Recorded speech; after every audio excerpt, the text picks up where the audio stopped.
about. So what's your thoughts about the Bulls? Yeah.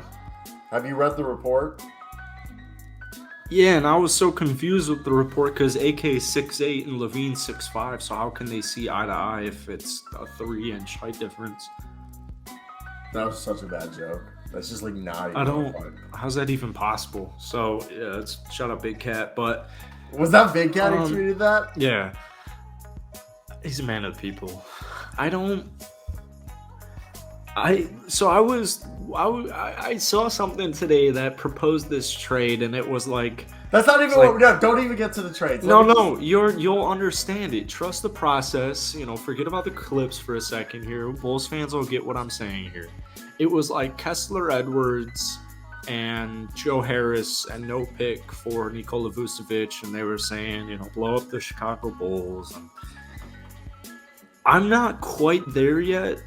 I can understand, we talked about this a little yesterday. I understand why people want to blow up the Bulls, but I really genuinely, and you can fact check me on this, I genuinely believe Billy Donovan's the problem. I don't. His job is. But safe. you know what? Let me reword that. Billy Donovan is definitely part of the problem. But as we've been saying all goddamn year, Zach LaVine is not a franchise player. He's not a best player on a championship team. So, you know what? I don't want to rebuild. But if they get a good deal where you can't turn it up for Zach LaVine, because look at this man. Will you admit Patrick Williams has underwhelmed? This has nothing to do with Patrick Williams. This has everything to do with Billy Donovan, Zach LaVine, DeMar DeRozan, Nikola Vucevic, and the team effort overall. Billy Donovan is not a leader of men. He's a good spokesman for leader of men, but he's not a leader of men. DeMar DeRozan deserves so much better than this. Nikola Vucevic, the trade was a fail. I'll accept that the trade was a fail. And Zach LaVine, what it came down to, we talked about this yesterday. Would you rather have Wendell Carter Jr. right now? All you have to do, if I either had to pay Zach LaVine an absurd amount of money that was not worth it or worthwhile or deserving, or I had to lose him. So if I can trade Zach LaVine for half a king's ransom, I'll do it. Doesn't he have a no trade clause, or does he not? I doubt he has a no trade clause. I don't think he does. And if they're not seeing eye to eye, I will give him the benefit of the doubt because I don't know what the Bulls front office is. They've been kind of MIA for a very long time now. I don't know what's going on, but Lonzo can't single-handedly fix this team. It starts with effort. Zach LaVine is not the number one option on a championship team. So if you can get a good trade offer, then I guess take it. So the Bulls have had multiple team meetings to try to work out their issues. And that has included one-on-one, face-to-face, sit-downs between DeMar DeRozan and Zach LaVine, according to team and league sources who were granted anonymity because they're not authorized to speak publicly on team dynamics. DeRozan and Zach LaVine have always had a strong mutual respect for one another. Only 10 months ago, they proclaimed that they were the best duo in the NBA. They maintain a good personal relationship, but their meetings have not led to in-game results so far, with a level of on-court stylistic tension simply festering throughout the season and being magnified due to the win-loss record. And from what it seems like is that there's more from league sources and team sources close to the organization said that LaVine and the Bulls are not seeing eye to eye. Over the past few weeks, there's been a palpable feeling across various parts of the franchise over a disconnect between Zach LaVine and the organization. And this has all been happening while, as you said, LaVine's in the first year of a 5-year, $215 million maximum deal. And what comes here is this is the third season of the Billy Donovan's tenure, which obviously we've seen a possibility of him losing the locker room. Well, he already lost it. So now, what's the problem is it doesn't I do believe look, you got Vooch who's extension eligible till June 30th that they're just ignoring the fact that he's extension eligible for 4 years.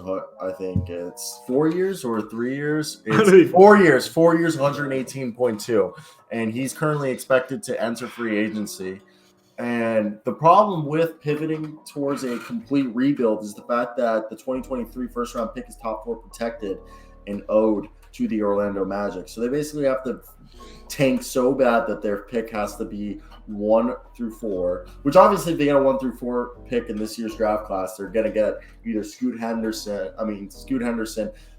Amin Thompson, Cam Whitmore in that conversation right there. Obviously. But Goran Dragic, the team's oldest and most experienced player, you like that I hit you with a Burt back, didn't sugarcoat the team's problem, falling 150, 126 loss.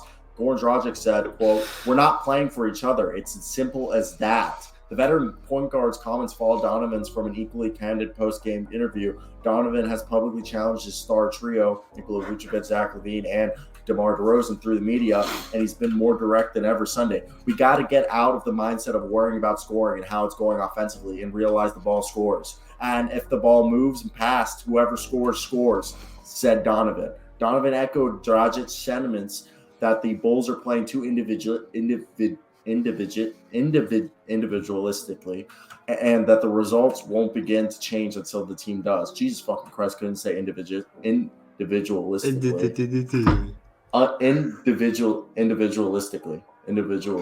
Individualistically. Jesus Christ, that word's hard.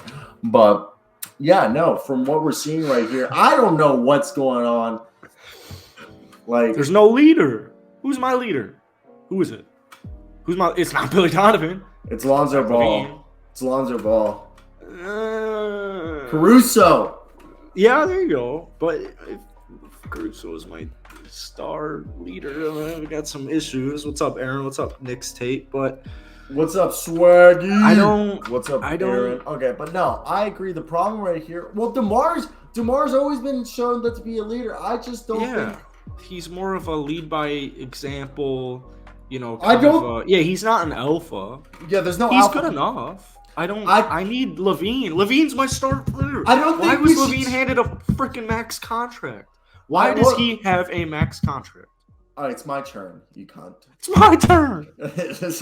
No, but what I do really want to say is the fact that I don't think it's fire Billy Donovan's season, but I will say Billy Donovan, your rotations has been questionable. Okay, we got Drummond, who's completely quieted off, a guy who's been getting DMPs. Yeah, that's what I'm saying. But he was averaging a double with 15 minutes a night. Bring that back, because you know what defense leads to? I mean, not defense, rebounding leads to good defense, and good defense leads to good offense. And the other thing is, you got Caruso, you got DeSumo, you got Dalen Terry, who they're not even fucking using. We're not even getting. It's not like Johnny Davis, where Johnny Davis actually looks completely like. I think everyone within the Wizards organization and Wizards fan base is fully aware that Johnny Davis might be a bust within the first 2 months of his rookie season. But Dalen Terry just is not getting opportunity. I don't need him to get opportunity. But he could be a small forward for you, a backup small forward. He's 6'7". He's 6'7". He's a 6'7" point guard. The reason he drafted him was because he could play point guard, shooting guard, and small forward. And he can guard all those positions. I have more issues with offense before this huge losing streak we're on right now. But let's get the role players more involved. But we're a top 10 defense. So obviously losing Lonzo Ball is huge, but if Zach LaVine is my leader, be a goddamn leader. DeMar DeRozan's doing plenty. If people didn't know, 26 points per game is a lot in the National Basketball Association. Zach LaVine was handed with a cherry on top this dog shit contract that made no sense for the Chicago Bulls, but it was either that or you lose him. So he's not an alpha, as Aaron's saying right now.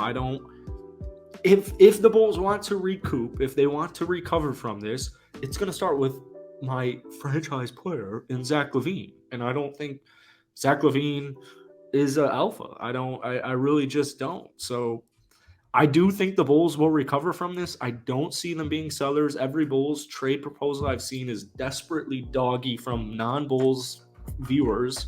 But the issue isn't Patrick Williams. The issue isn't Kobe White. It's not Lonzo Ball. None of those cases are necessarily helping them. But I don't think they should be sellers. But I think would trade Kobe. Yeah, I think Kobe and Vooch should be guys that they should be looking at guys that are expiring contracts that give all. That's the only thing with Vooch. I would look at Vooch and Kobe and be like, hey, could I package these two guys and try to go get myself a defensive-minded center? Miles Turner, I know that's so far-fetched, but it seemed like he's thing. That's what I'm saying. He's a defensive-minded guy. I don't know who you could get under the 17. We've heard they wanted Pirtle, but I feel like Pirtle is going to be a guy who's going to stay in San Antonio. It's just at this point, I think having a defensive guy like a Mitchell Robinson, like obviously they're not going to be able to get. Yeah, Mitchell that's Robinson. why we wanted Mitch so desperately in the offseason. The Knicks got him. Yeah. And that's what I'm saying is like a guy who all he needs to do is grab rebounds, drop coverage, rim protection, and then on offense, be a brick wall with your picks and run the rim and, rim run and putbacks. I don't need, Yeah. I mean, I get that the defensive rim protection is an issue, and that's why Andre Drummond should be playing basketball for this team. I get we have 2 number 2 options. I understand it, but like, I'm not ready to throw in the towel quite yet unless DeMar like forced to trade. I view our big issue as offense and the bench. But that's the scary part because you're supposed to be at least a good offensive team. That's what I'm saying. So Zach LaVine, figure it out. It's not the front office. It's not you guys seeing not eye to eye. Like that can be its own thing, but like it starts with you. You're my franchise piece. We're paying you like a franchise piece. DeMar DeRozan is doing exponentially better than you, not only on the field on the court, but like off the court as well, being our leader. This is why you are paid the money. Like you need to step up. So I don't know. We'll see what happens, but I don't think Vooch will leave. The Pirtle's really interesting because Pirtle has already expressed interest that he doesn't want to, like he's excited to test free agency. Miles Turner is very enticing to me if we had a healthy Lonzo. Well, the Spurs can pay him more if he tests free agency.